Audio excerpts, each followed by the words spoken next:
Hey guys, and welcome to Rise UK. Now today we're going to talk about 10 motorcycle myths.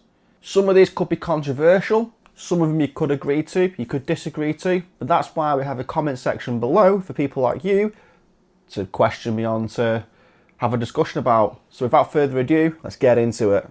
Now the first myth is called loud pipes save lives. Now I'm 50-50 on this one personally. Now I think this could go either way. Given the situation and where you are with the loud bike, I suppose. Now if you're in a built up area, people are going to hear you. Now if you're on a highway or a motorway, and you're in a car and there's a bike behind you, you're probably not going to hear it because you probably have your windows up, your music on, etc. You probably only hear that bike when it's at the side of you or when it's in front of you. Now, the problem with loud bikes is the noise from an exhaust goes backwards from the bike. But again, if you're in a loud industrial area or an estate or built up area, then yeah, maybe the noise bounces off the walls and you can be heard. So for that, I'm 50-50 on my opinion on that one. I agree it could save lives. I mean, if people cross the street, they could hear the bike going down the road, they won't cross, a life is saved. But yeah, that's my opinion anyway. 50-50, but don't take loud pipes save lives as a safety feature, because trust me, it really doesn't. Another myth I've heard is I don't need ABS. Now, there is a reason why bikes are now coming out with ABS built in. Now, bikes are getting faster and faster by the year. My bike personally, being an old girl, she doesn't have ABS. There's bikes out there that I've ridden, that mates have got, that also don't have ABS, which is why I've learned to ride my bike so manually, because I've got no rider aids, etc. So when I do my front brake, it's all me. I figured out where the nice grabbing point is. Now, a bike with ABS, it's going to be good for things like rain, gravel, slippy kind of surfaces, so you can snatch that front brake, it'll slow down very nicely. Now if you did that with an ABS bike, you come onto a gravel patch or slippy roads, etc., and you snatch that front brake, unfortunately you could lose that front end and it's game over. So I think it depends on the rider and the skill level and your comfortability, but ABS personally, yeah, okay, it's a bonus, I suppose. It's a bonus with the bike. Myth number 3. So this one I do laugh at quite a bit. So the bigger the CC, the faster the bike is. I completely disagree with that. Now it's subjective, it depends on what situation you put the bikes in. One example, my bike being a 600 sports bike or sports tourer, if you put a rider like Valentino Rossi or my favourite rider, Guy Martin, on my bike and they set a lap around a track, and then they say to me, get on Valentino Rossi's Yamaha from MotoGP, or get on Guy Martin's BMW for that he used for the Isle of Man. And they say to me, use that and put a lap on it. If I somehow don't hit an apex, go to the sky, and shake hands with God, because I've just completely ended myself on a bike that powerful, then I'm not going to set a fast lap time, am I? They're going to outdo me on a slower bike compared to what I can do on a bigger bike. It's all down to skill. Now, I'm not saying that 1000 cc's can't beat 600 cc's or etc in a straight line. Now, we all know a 600 is going to beat a 125. That's granted in this kind of day and age.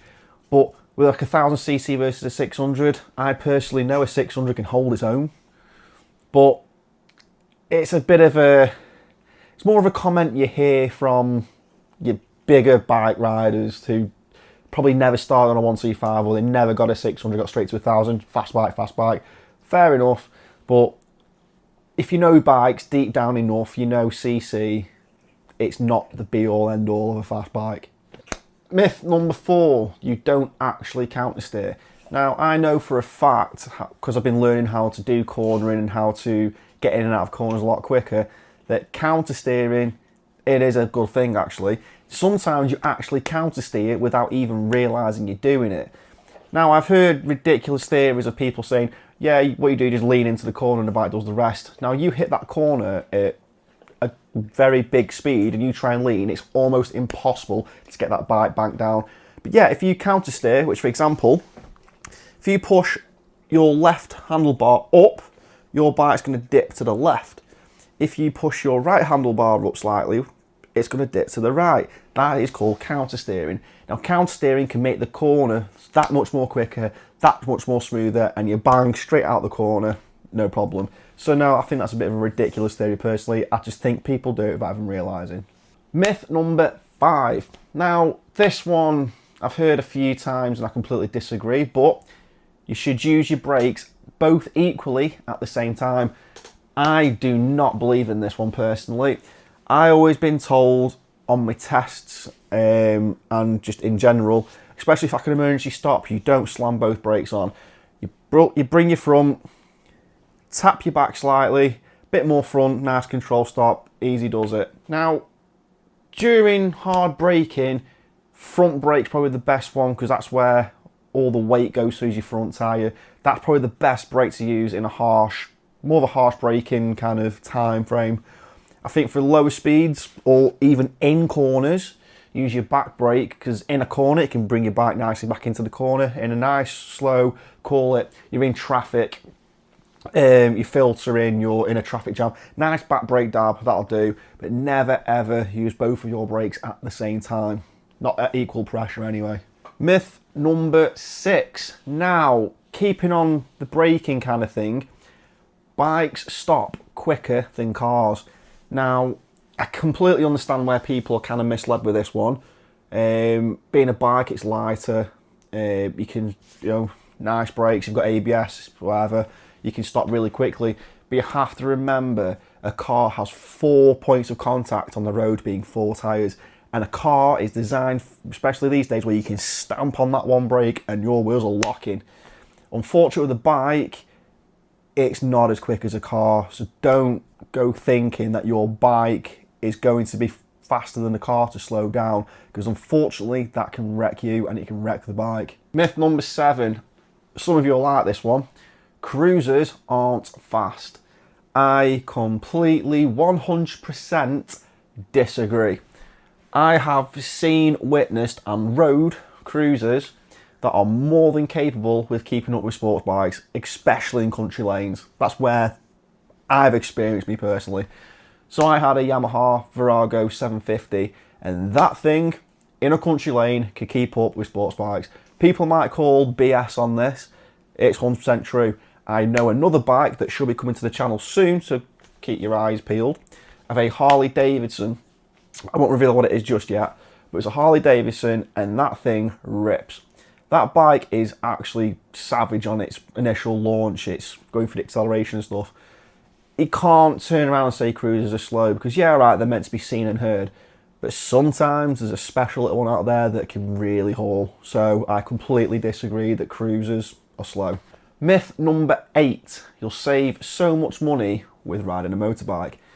Right, this is where it can get a bit interesting. There's easy, cheap alternatives to get the equipment you need. So I've recently bought myself a new bike helmet that was retailed about £100. I got it for £30. If you look in the right places, it's cheap. But you have to think helmet, gloves, jacket, pants, boots. Now, your jacket can be a leather jacket, a Gore-Tex jacket, a padded hoodie, etc. I myself have 2 leather jackets and a body armour, padded body armour that goes under a hoodie. Then your pants. So that's going to be leathers. That's going to be, like, again, waterproof Gore-Tex type material, or is it going to be bike riding jeans? Again, each one quite expensive depending where you're going. It all depends on the brand. It just depends on where you go, I suppose, what websites you use, what shops you go to.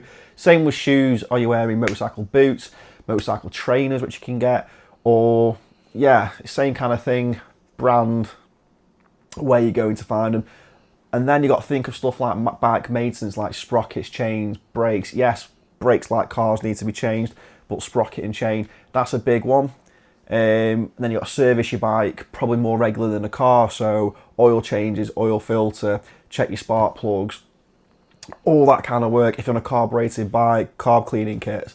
It does add up eventually, and then unfortunately, depending on the age of the rider, if you're a 125 rider, insurances can be quite high. I've seen some absolute horror stories. Fortunately for me, I'm being 34, my bike insurance is actually really low, so that's a bonus, and I'm not paying the high rates of tax yet because I'm still on the 600. But take these into consideration when getting a bike if you're not already a rider. Myth number 9, if you're skilled, you don't need gear. Now this is people thinking they're that good on a bike, it doesn't matter what they wear. Now, I'll be completely honest with myself and with you guys. I wear a pair of gloves, a leather jacket, normal weather, or I wear a body armour and a hoodie. But I usually wear, when I'm local, knocking around the area, normal pair of jeans and a pair of boots. Just normal working boots, non-steel toe caps, because I do consider them quite dangerous on gear changes if you get your foot caught. Yeah, so I do wear top half, I'm always covered, bottom half, yeah, fair enough, but I do go to work sometimes on my bike and I don't have to be carrying around all my bike gear, etc. Now that misconception of if you're skilled you don't need gear, that I think is an ego boost to that rider. I personally think you need to wear something protective because unfortunately, hang on, there we go.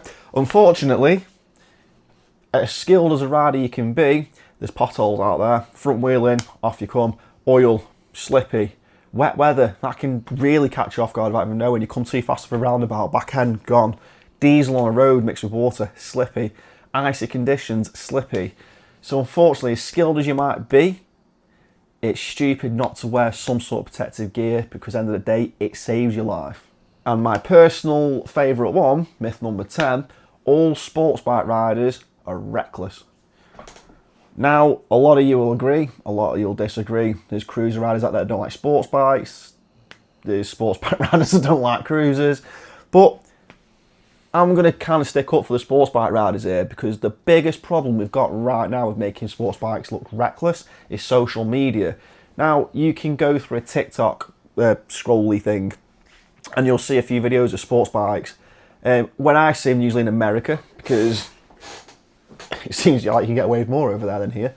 But doing wheelies down the highway, doing stoppies, racing Lamborghinis, doing all this, that and the other, and they're always on sports bikes. And it brings a misconception to us sports bike riders that we're all reckless, we're all dangerous, we're all this, we're all going fast. Don't get me wrong, the thrill of going somewhat fast is great if you choose your time and your place.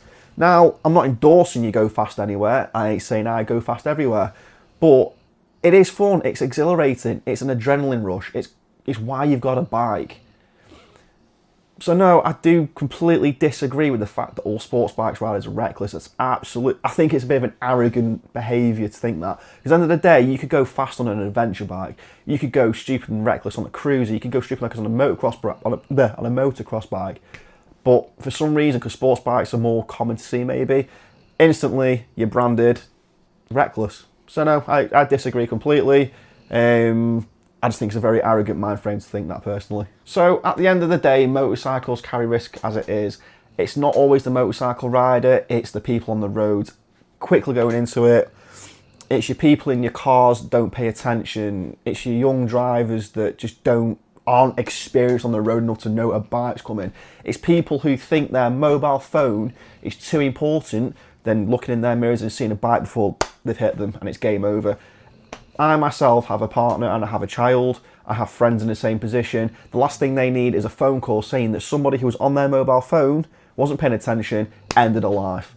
It makes me feel sick knowing that's happened. I've been reading recently that people have died because of just reckless driving. But don't get me wrong, there's bikers out there that kill themselves.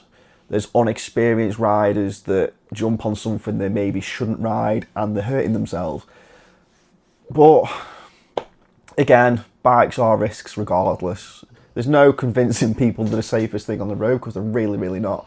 But that's my opinion anyway. So if you did enjoy this video, comment what myth you agreed with and what you don't. Now, again, my personal favourite is the sports bike riders are reckless. But again, if you feel like they are, chuck it in the comments. If you agree that loud pipes save lives or disagree, bang it in the comments and I will gladly have a discussion. Again, nothing horrible, nothing malicious, just a nice, genuine conversation. It's what get a debate going. Let's just get some talking happening. So, thanks for watching. Give me a like and a subscribe if you enjoyed the content today. We'll be doing some more of these kind of videos in the future. But end of the day, keep it rubber side down, shiny side up, and I'll catch you in the next one. See you later.